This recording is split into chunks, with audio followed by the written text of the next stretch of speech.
Hey there, welcome to our latest video. Today we're diving into a common problem that many Docker users face when trying to configure Postgres logging in JSON format.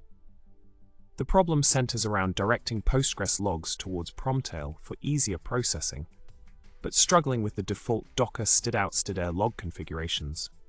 It can be a real headache to get everything working seamlessly, especially when dealing with different log formats and pipelines.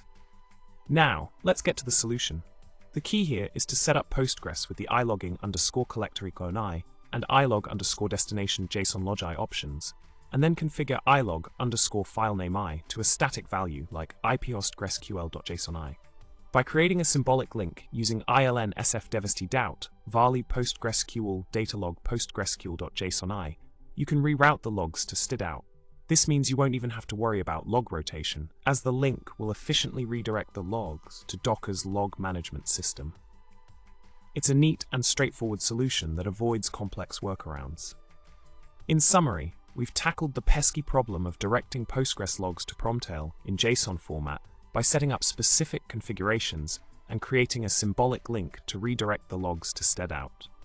This ensures smoother processing and avoids unnecessary complications. And with that, we've reached the end of our video. If you found this information helpful, make sure to subscribe, like the video, and drop a comment below. Thanks for watching, and happy logging.